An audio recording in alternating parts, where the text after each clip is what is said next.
Hello and welcome to Nitty Gritty Talks. And today is the second episode of talking about nitty-gritties of NIMBY Rails.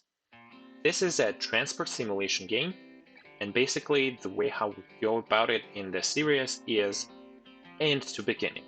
So the first time we talked about the overview of the game and what you can see when you are done building. And this is obviously iterative process, so you can be done with building and observe for some time and then come back and build some more stuff. But today we will talk about setting up lines and services and timetables, which is the last step before being done. And in the next episode we will talk about, well, let me talk through it in the end. It would make more sense, right? So let's jump into it.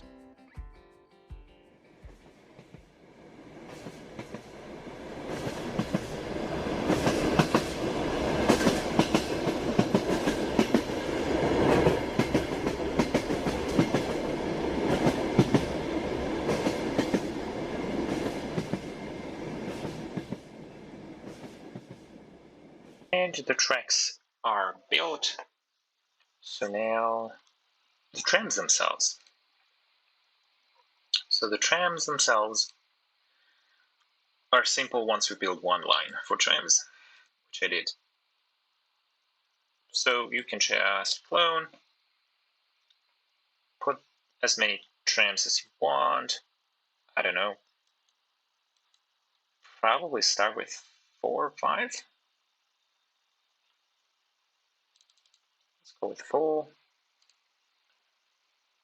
And they will be, basically when you clone the trains or trams, they will get the same orders that you gave to the train that you copied from. So when you would buy the tram, so you would go here, purchase pre-configured tram, and the one that I had was the N Series C.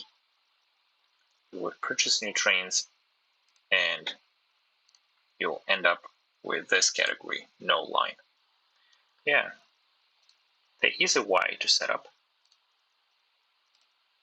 is to auto-run a line, and it throws them back into the same line you copied from, because it's smart, tries to help you. And yeah, would be good if we had one, but we didn't create any line. And then you would set the line, and that's it. You see, it just circles around nicely for the whole day and night, all days of the week. And you can not basically edit that, but the demand changes throughout the day and depends on the days of the week. So this is not really efficient way to operate the line. So let's create a new line. You see, it doesn't allow us to use the stops we didn't build, which is kind of logical. So we go through, we choose the south platform, so that will face the southern direction. We could have built it properly for Auckland theme, so basically that would use a left-hand side movement. But I didn't do that because I'm used to something else. And it's just easier to do the same way across the whole map than to do it differently for each line that you build, right? And now you go back.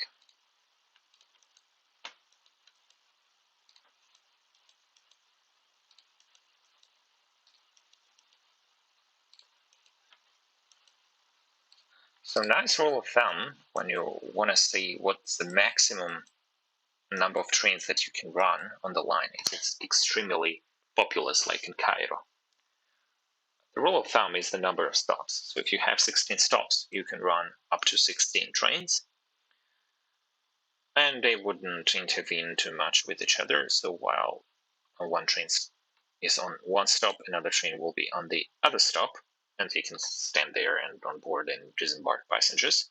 But if you have much more than this, then while this guy stands on a station, there will be another guy approaching, and will just bump into this one and stop and wait while it leaves the station. So this is a good rule of thumb, I believe. But I don't think we'll need as many. Probably 8 would be fine. And we'll start with 4. So now the line is built. And for example, if you want to edit it, for example, I don't want to stop. Yeah, I understand. If you want to stop, don't want to stop on this one, normal less reserve. On the direction to the south, we'll look here, we see number 3, we find number 3, we delete it. And that's it. It will pass the stop on the way south.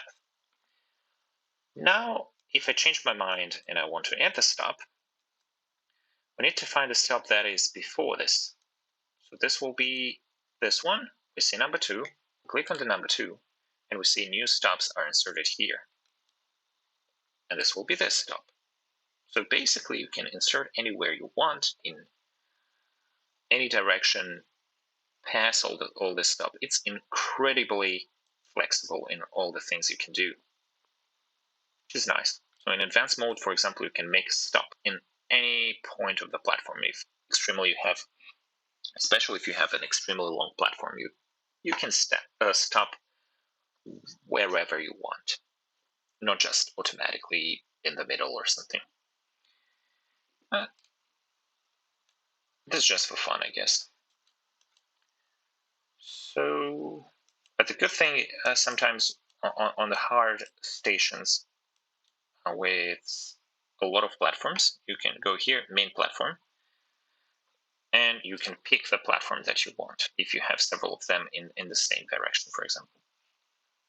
The same way you can create line services. So let's create a new line service. Is this here? Yeah, create new line service. And it basically allows you to go along the same route but skip some of the stops. So for example, if I want to make a shorter one, the ones in the end will be serviced better. So I can create another line service coming stops 3 to 6 and then from 12 to 15. So this central portion, I can do so. Just remove some stops.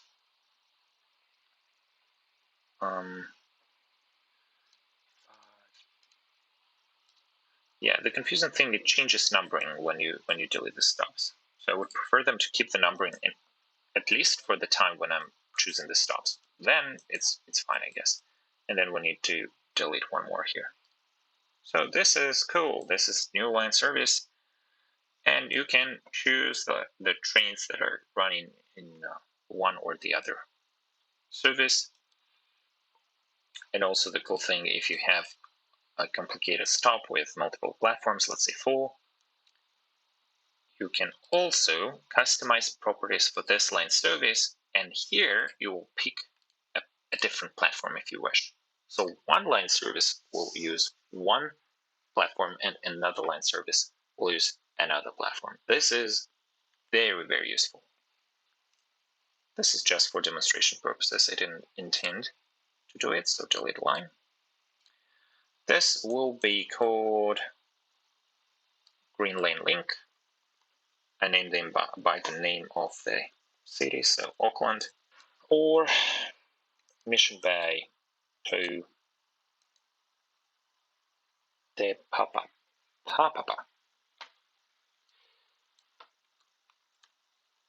Mission Bay. And another word I like to add is tram. Auckland tram. T Papapa.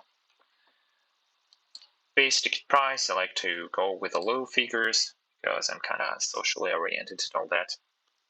So I would want the public transport in my city to cost little so I could afford it, and that would be a better option for me than to drive a car. So that would be something along those lines. $4.20 per kilometer. It's not particularly cheap though. It's not a train, so we'll do $3.20 per kilometer. Yeah. What's next?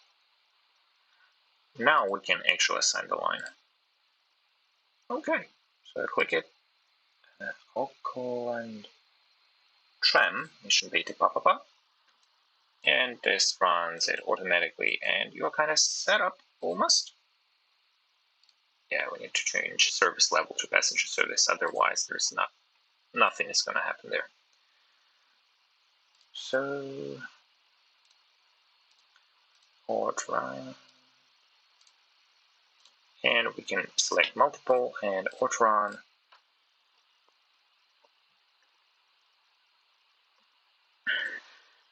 Change orders. So what will happen? Now this guy's order space, you see, they start at 6, 6:10, 6:20, 6:30, so they distance themselves by 10 minutes. That's because the whole ride there and back takes 40 minutes, and they're spaced equally between each other, automatically, zero setup, very convenient. But if you want to go more efficient, then your actual hustle begins. Now we change it from auto run to manual orders, and it jumps back to no line. We need to go append new order, we choose the line. We now understand that they need to be spaced 10 minutes apart. Depart exactly at, loop until next order. And when do we want the service to start? I think we should start the service very early, at least 5 a.m., maybe earlier. But this kind of doesn't differ from the stuff that we've seen before. So now we need a depot, so that when the trains do not operate, they would just go there and stand there for a night or for any kind of break that they have. Because I don't want to build a real depot and have a mess with the setup. It's completely other topic. I have one built here. It's very nice. It's empty at the moment because all the trains are operating at the moment. Still 7 p.m. Not too late. So now I'll show you how to do a fake depot, which I struggled a lot in the beginning, and I was like, how the hell do I make it work? How do I stop them from running at night? So first we need to go to lines, create a new depot line, and we need to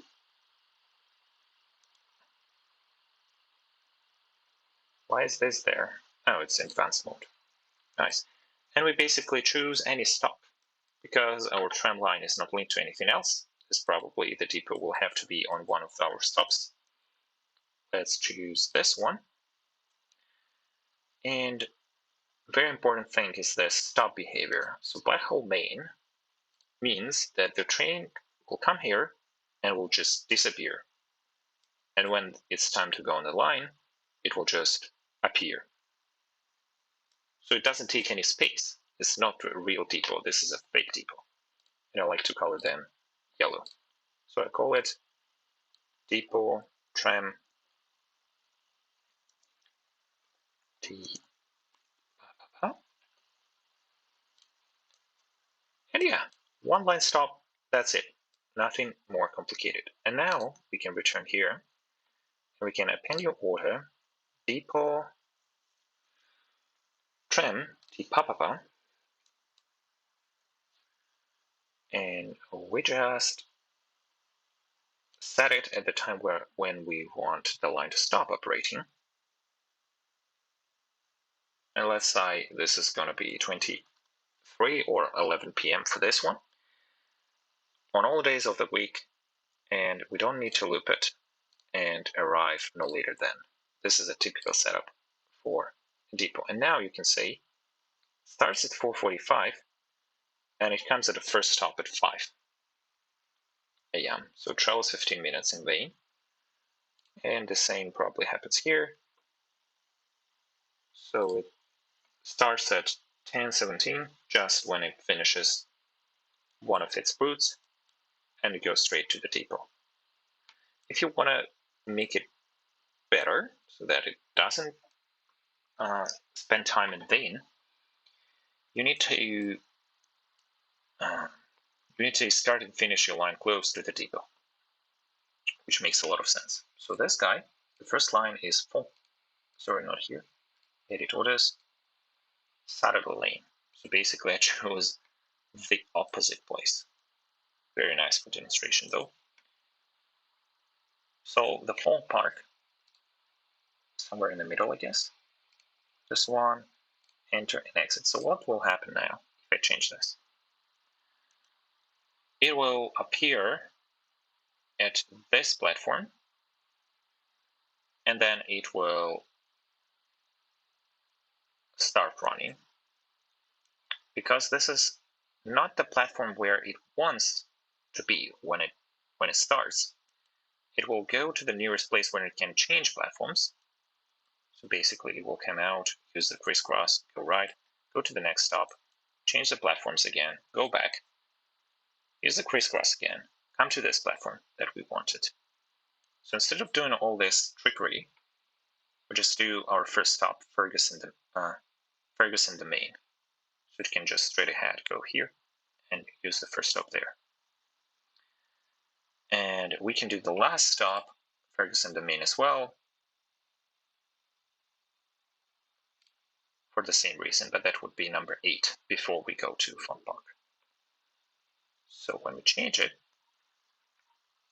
we will see that it wastes much less time. It wastes just 2.5 minutes, exactly the time that it needs to have to travel between those two stops. So now how I like to do it further, just copy all orders,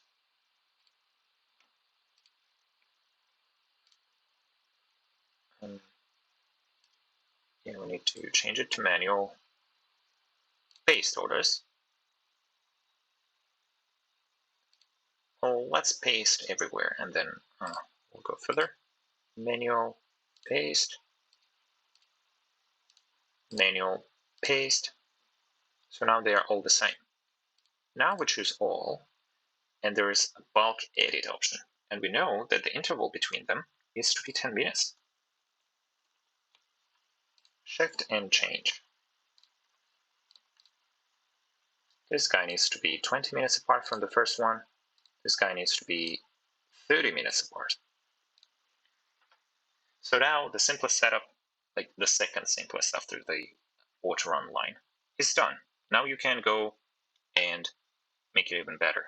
Start one train very early so that it can serve better social purpose for very early departure, so that very late returns. You can adjust it for the weekend service. So how I usually do it, how it works in game, is that Saturday you have very low demand for the whole day, and on Saturday you have quite a high demand in the evening when people return, especially if it's for trains and for like mid to high distance. I'm not sure about the local if it will repeat the same demand, or it's kind of a little bit smarter than that. So basically you observe the patterns and you try to align the schedule to that. Yeah, so if you wish to do something like that, you can just choose, for example, remove Saturday, Sunday, change one order, and then append another order for the weekend. And I would like them to be aligned between the weekday and weekend. So the service on Sunday will start at the same time when one of the other services start. It just allows you to align the trains better so that they don't conflict. Because if you start to set up services again from the beginning, then you have to align those distances and all the stuff that you worried about before. Just simpler to keep them the same distance and repeat the same services that you had. They will be aligned automatically then. So that's it. I'm not sure if I mentioned the trains can be late because of the random events. For example, if you run several lines and one train occupies a station, the second needs to wait, it will become late. It will start to shorten the amount of time it stays on the station. By default is 30 seconds, so you can go here in Auckland, Mission Bay, default timings, you see it's 30 seconds. And it will try to depart as fast as it can. Another thing is cruise speed. So although the trams are capable of going higher speed, you can see it here, the speed 78 kilometers per hour. 78 kilometers per hour, but the cruise speed is the max speed it's going on the line is 70, because when they're late, they will try to go full power. So they can accelerate to 78, and this way to shorten the delay that it has. So these are two nice mechanisms. Auto configure for you, you don't need to do anything. But what I like to do, just for a little bit of realism, if I have intercity trains, I would increase this default stop time to at least 1 minute. You see the timetable, all trains combined. They resemble a nice state, which is where, what happens. I'm not sure I ever use this one, but it looks nice. Yeah. So I think just disabled I've just disabled the stuff in the beginning to just show it better. And now the trains are back.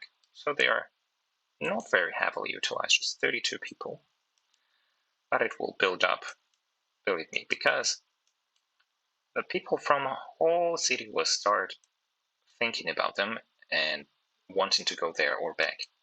They will start coming to Greenland interchange.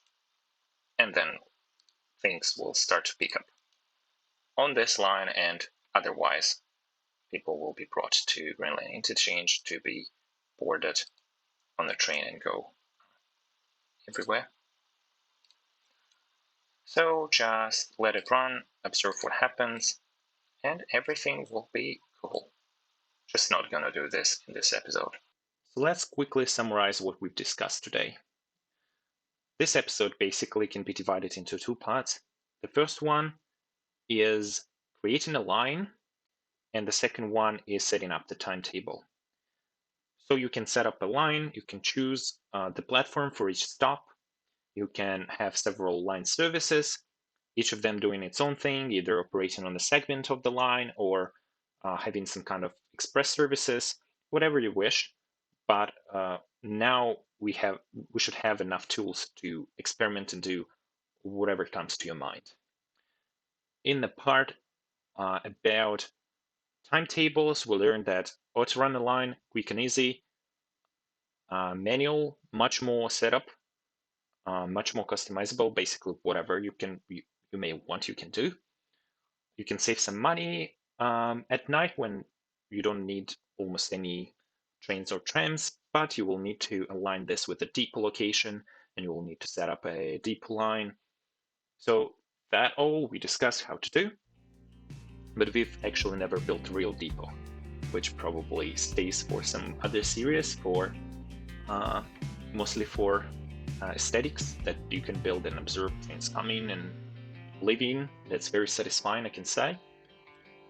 But in the next one, we'll come one step even backwards in our journey, and we'll actually see how to build Rails in the ways that you want, so that you can set up lines that you want and timetables as discussed now, and then observe all those great things how we discussed in the first episode. So stay tuned for that. Thank you for coming, and see you next time.